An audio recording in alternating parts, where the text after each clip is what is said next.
বাংলাদেশের ঐতিহাসিক স্থান ও নিদর্শন।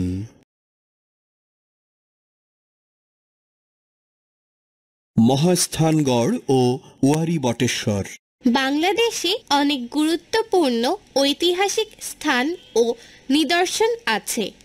এই নিদর্শনগুলো থেকে আমরা অতীতের সংস্কৃতি ও সভ্যতা সম্পর্কে জানতে পারি।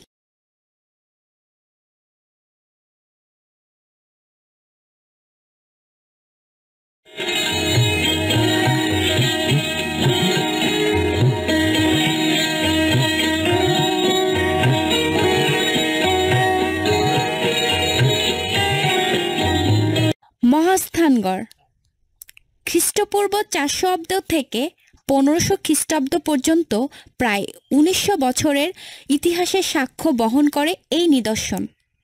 মৌর্য আমলে এই স্থানটি পুণ্ড্রনগর নামে পরিচিত ছিল।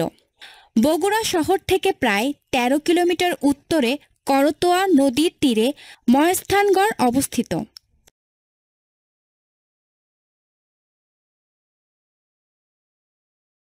এখানে প্রাপ্ত নিদর্শনগুলোর মধ্যে রয়েছে চওড়া খাদ বিশিষ্ট প্রাচীন দুর্গ, প্রাচীন ব্রাহ্মী শিলালিপি, মন্দির সহ অন্যান্য ধর্মীয় ভগ্নাবশেষ, পোড়ামাটির ফলক, ভাস্কর্য, ধাতব মুদ্রা, পুঁতি, 3.35 মিটার লম্বা খোদাই পাথর।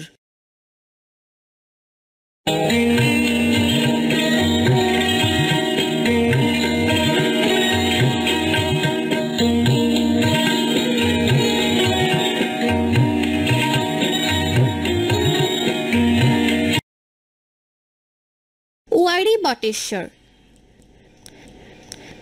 নরসিংদী জেলার ওয়ারী ও বটেশ্বর নামক দুটি গ্রামে খ্রিস্টপূর্ব 450 অব্দের মৌর্য আমলের নিদর্শন পাওয়া গেছে। এই সভ্যতাটি সমুদ্র বাণিজ্যের সাথে সম্পর্কিত ছিল। প্রাচীন নগর সভ্যতার নিদর্শন স্বরূপ এখানে প্রাচীন রাস্তাঘাটও পাওয়া গেছে। এখানে প্রাপ্ত জিনিসের মধ্যে রয়েছে রৌপ্য মুদ্রা, হাতিয়ার এবং পাথরের পুঁতি। এসো বলি। প্রাচীন নিদর্শনগুলো রক্ষা করার প্রয়োজন কেন, শিক্ষকের সহায়তায় আলোচনা করো। জাদুঘরের সংরক্ষিত নিদর্শনগুলো থেকে আমরা কি জানতে পারি?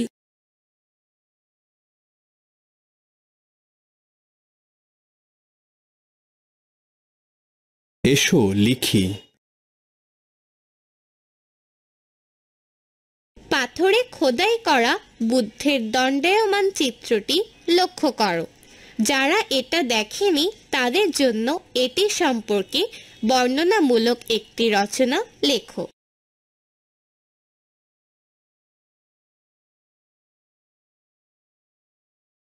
আরো কিছু করি। পর্যটকদের জন্য মহাস্থানগড়ের একটি আকর্ষণীয় পোস্টার তৈরি করো। মহাস্থানগড়ের কোন কোন জিনিস মানুষকে আকৃষ্ট করবে?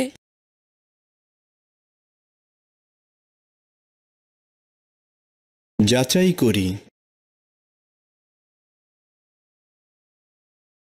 উপযুক্ত শব্দ দিয়ে শূন্যস্থান পূরণ করো।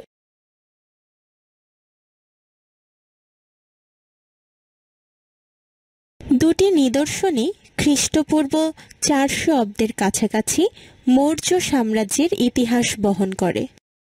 দুটি নিদর্শনই খ্রিস্টপূর্ব 400 অব্দের কাছাকাছি মৌর্য সাম্রাজ্যের ইতিহাস বহন করে।